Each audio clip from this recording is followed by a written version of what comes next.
Hello, my name's Keith Edwards, and I'm a speaker, consultant, and coach. You can find out more about me at keithedwards.com. What I wanted to share with you today is a little nugget of mindful leadership wisdom from my 7-year-old daughter. I speak a lot about mindful leadership, and one of the things I often share is that when my oldest daughter was 7 years old and in second grade, she came home one day and she was not feeling herself. At the end of the day, we were getting her ready for bed and she just wasn't feeling like her normal self. And I asked her, "Is everything okay?" And she said, "No, can I talk with you?" So we went into the other room where we were alone and said, "What's going on?" And she said, "Dad, my friend's hitting me." And immediately my dad response got very protective. And I didn't want her friend to hit her. I said, "Oh no, I'm so sorry. What's going on?" She said, "Well, she's hitting me in class. She's hitting me at lunch. She's hitting me at recess. She's hitting me at after school." And of course, I don't want my daughter to be hit, and no one likes to be hit at all, let alone by their friend. So I said, "Well, why do you think your friend is hitting you?" And she said, "I don't know, but I know her brother's not very nice to her, and so that might be a part of it."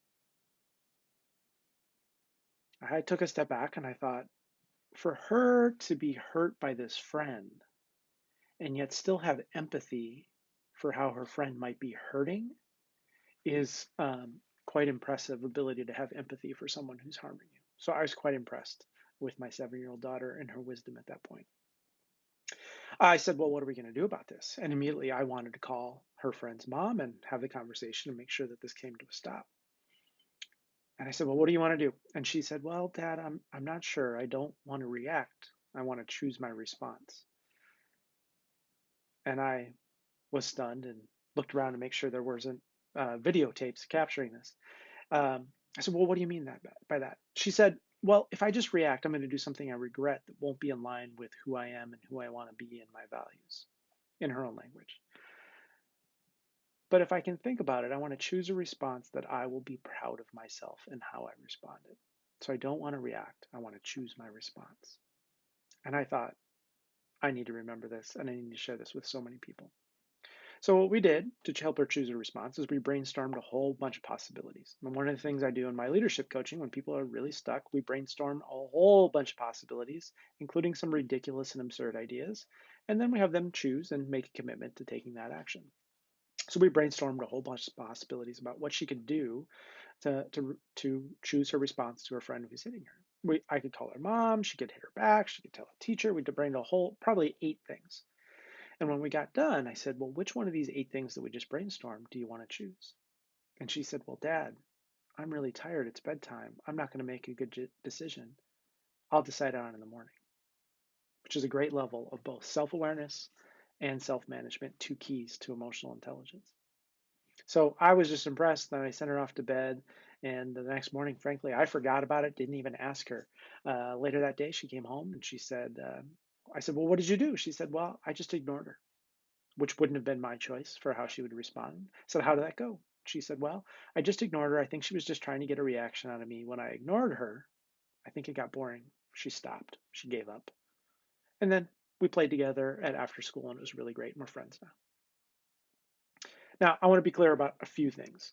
One, this is not a story about my exceptional parenting. She did not learn that from me. She learned that from school and the social emotional learning that they're doing from kindergarten, first grade, and second grade, and continuing to do.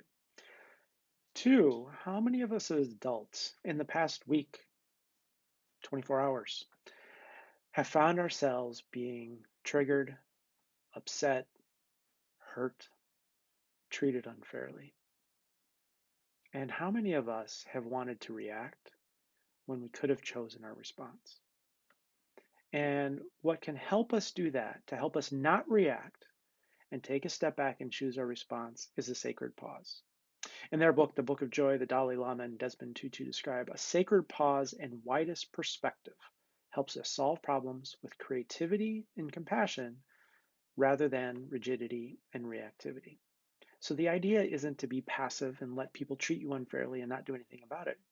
The trick is, how can you take a step back, pause, and think, how do I want to respond that's aligned with who I am, who I aspire to be, and my values?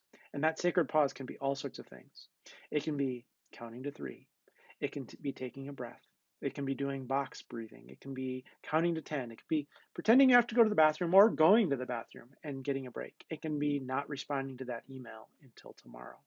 It can be meditating or prayer or going for a walk around the building before you respond to that.